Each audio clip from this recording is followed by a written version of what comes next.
ଗରିବ ଛୁଆ କେମିତି ଆଇଏଏସ୍ ହେଲା?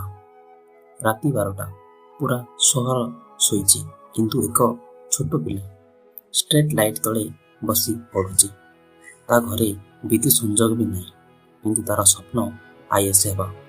ସେ ପିଲା ନାମ ଥିଲା ଶ୍ୟାମ। ସେ ଏକ ବହୁତ ଗରିବ ପରିବାରର ପିଲା ଥିଲା।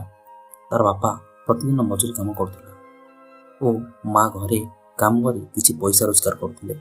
ଶ୍ୟାମ ସ୍କୁଲ ଯାଉଥିଲା, କିନ୍ତୁ ଘରେ ପଢ଼ିବା ପାଇଁ ଲାଇଟ୍ ନଥିବାରୁ ସେ ରାତିରେ ଷ୍ଟ୍ରିଟ୍ ଲାଇଟ୍ ତଳେ ବସି ପାଠ ପଢ଼ୁଥିଲେ। ଲୋକମାନେ ହସୁଥିଲେ ଓ ବହୁତ କଥା କହୁଥିଲେ। ଏତେ ଗରିବ ଛୁଆ ଆଇଏଏସ୍ ହେବ? ଅସମ୍ଭବ। କେତେଦିନ ସେ ଖାଲି ପେଟରେ ପଡ଼ିଥିଲା, କେତେଦିନ ବର୍ଷାରେ ଭିଜି ଭିଜି ପାଠ ପଢ଼ୁଥିଲା, କିନ୍ତୁ ସେ କେବେ ହାର ମାନ ନଥିଲା। ଦିନେ ସ୍କୁଲ ଶିକ୍ଷକ ତାକୁ ଦେଖି ହଇରାଣରେ ପଡ଼ିଗଲେ। ସେ ଶ୍ୟାମକୁ ସାହାଯ୍ୟ କରିବା ପାଇଁ ଡିସାଇଡ୍ କରିଲେ। ଶ୍ୟାମ ପଢ଼ିବାକୁ ବହୁତ ପସନ୍ଦ କରୁଥିଲା, କିନ୍ତୁ ତା ପାଖରେ କୌଣସି ବହି ନଥିଲା, ଯଦ୍ୱାରା ଶିକ୍ଷକଟି ଶ୍ୟାମକୁ ବହି ପ୍ରଦାନ କରିଲେ ଏବଂ ତାକୁ ବୁଝାଇଲେ, ଯାହାଦ୍ୱାରା ଶ୍ୟାମର କନଫିଡେନ୍ସ ବଢ଼ିଗଲା। ଶ୍ୟାମ ଦିନରାତି ବହୁତ କଷ୍ଟ କଲା।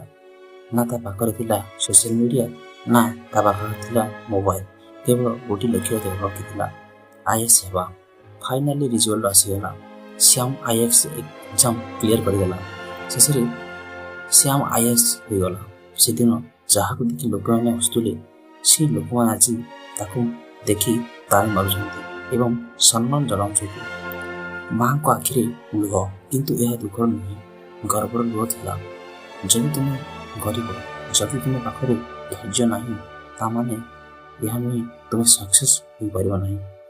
ଆଜି ଆମେ ଏହି କାହାଣୀରୁ ଶିଖିଲେ hard work plus dedication equal success. ଯଦି ଭିଡ଼ିଓଟି ଭଲ ଲାଗେ ତାହେଲେ ଚ୍ୟାନେଲକୁ ସବସ୍କ୍ରାଇବ୍, ଲାଇକ୍ ଆଣ୍ଡ ସେୟାର କରନ୍ତୁ। ଧନ୍ୟବାଦ। ନମସ୍କାର।